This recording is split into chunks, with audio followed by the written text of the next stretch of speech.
Pernah nggak sih Anda baca kitab-kitab Injil, lalu langsung loncat ke surat-surat Paulus dan mikir, tunggu dulu, kok bisa sampai sini? Apa yang terjadi di antaranya? Gimana ceritanya sebuah gerakan yang dipimpin Yesus bisa berakhir jadi komunitas-komunitas yang tersebar di seluruh Kekaisaran Romawi? Nah, jawabannya ada di sebuah kitab yang sering banget terlewat, padahal super penting, Kisah Para Rasul. Inilah jembatan sejarah yang menyambungkan semuanya. Oke, sekarang mari kita masuk ke pertanyaan utamanya. Coba bayangkan, setelah Yesus disalib, murid-muridnya itu gumpet di Yerusalem. Mereka bingung dan pastinya takut setengah mati. Tapi anehnya, cuma dalam beberapa dekade, pesan mereka udah mengguncang pusat-pusat kekuasaan dunia. Ini pertanyaan yang bikin para sejarawan dan teolog penasaran selama berabad-abad. Jadi gimana caranya segelintir orang ini bisa memicu sebuah gerakan yang mengubah dunia? Pertama, kita harus paham dulu peran unik dari kitab ini. Anggap aja ini kayak sequel wajibnya Injil. Kalau Injil itu nyeritain apa yang mulai dilakukan dan diajarkan Yesus, nah, Kisah Para Rasul ini lanjutannya, tentang apa yang terus dilakukan dan diajarkan Yesus lewat rohnya di dalam gereja.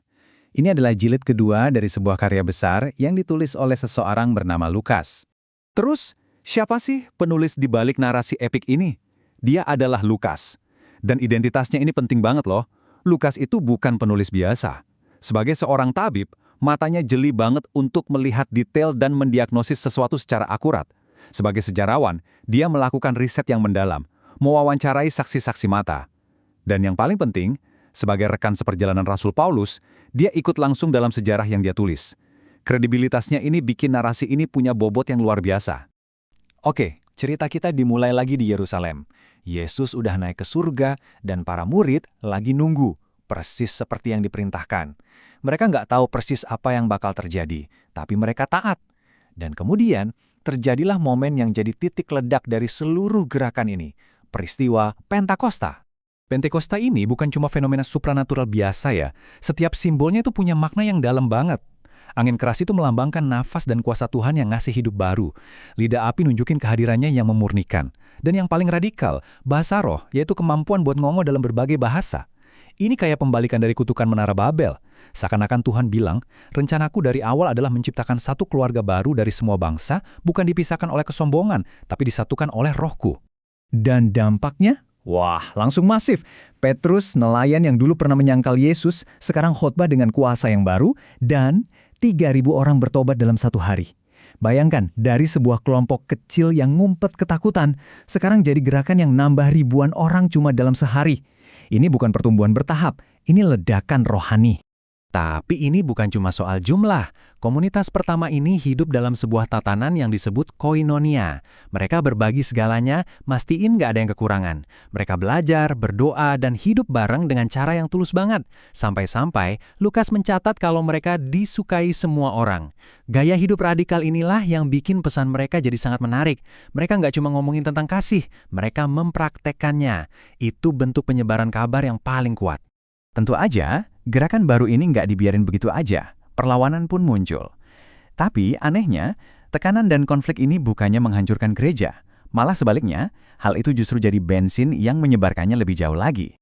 Stefanus, salah satu pemimpin pertama, ditangkap dan dirajam batu sampai mati karena imannya.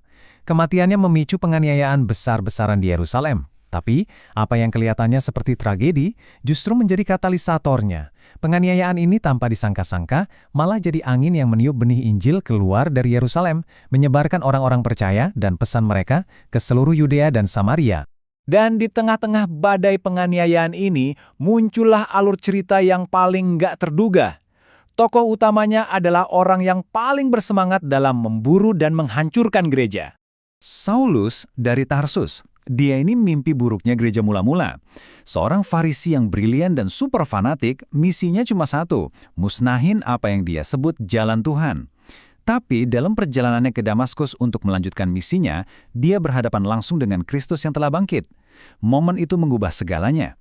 Si algojo gereja menjadi rasulnya yang paling bersemangat. Sebuah transformasi yang benar-benar akan mengubah arah sejarah. Nah, dengan pertobatan Paulus, gerakan ini masuk ke fase baru yang eksplosif. Amanat untuk membawa pesan sampai ke ujung bumi mulai benar-benar digenapi saat Injil menembus setiap penghalang, geografis, etnis, dan budaya. Proses ini sama sekali bukan kebetulan. Kita bisa lihat langkah-langkahnya yang disengaja dan dipandu secara ilahi. Pertama, Filipus membawa Injil ke seorang pejabat Ethiopia yang membawanya ke Afrika. Terus Petrus dapat penglihatan yang seakan meruntuhkan tembok prasangka antara orang Yahudi dan bangsa lain. Dan kemudian perjalanan misi Paulus secara sistematis menanamkan pesan ini di kota-kota besar di jantung Kekaisaran Romawi. Misi Paulus ini sebuah perjalanan strategis yang luar biasa. Pertama, dia membawa Injil menyeberang ke Makedonia. Ini menandai langkah pertamanya di benua Eropa, di mana gereja lahir di Filipi, di tengah penderitaan dan pembebasan yang ajaib. Kemudian di Athena, pusatnya filsafat dunia, dia nggak menghindar dari kaum intelektual. Dia malah berdialog dengan para pemikir terbesar pada masanya, nunjukin kalau Injil itu relevan di setiap arena pemikiran. Di Efesus, sebuah pusat sihir dan penyembahan berhala, dampaknya begitu kuat sampai memicu transformasi sosial dan ekonomi yang menyebabkan kerusuhan. Dan akhirnya, perjalanannya membawa dia ke Roma. Bahkan sebagai seorang tahanan, Paulus berhasil membawa pesan Injil ke jantung kekaisaran. Ini membuktikan bahwa Injil itu nggak bisa dirantai. Disinilah kitab Kisah Para Rasul berakhir, tapi dengan cara yang sangat gak biasa. Nggak ada penutup yang rapi. Sebaliknya, Lukas sengaja meninggalkan kita dengan sebuah gambaran momentum yang tak terbendung. Inilah ironi terbesarnya. Semakin keras kekaisaran mencoba membelenggu sang utusan, semakin bebas pesannya menyebar. Paulus mungkin berada dalam tahanan rumah di Roma, terikat oleh rantai, tapi Injil Kerajaan Allah sama sekali tidak terikat. Pesan itu lebih bebas dan lebih kuat dari sebelumnya. Dan ini diilustrasikan dengan brilian oleh kata terakhir dari seluruh kitab ini dalam bahasa aslinya, bahasa Yunani, akulitos. Artinya tanpa rintangan atau tidak terhalang. Itulah pesan penutup Lukas. Nggak ada penganiayaan, nggak ada penjara, nggak ada kekaisaran yang bisa menghentikan gerakan ini. Lukas telah meletakkan fondasinya. Para rasul telah memulai pergerakannya. Kitab ini seolah berakhir dengan sebuah koma, bukan titik. Pertanyaannya sekarang adalah, siapa yang menulis bab selanjutnya?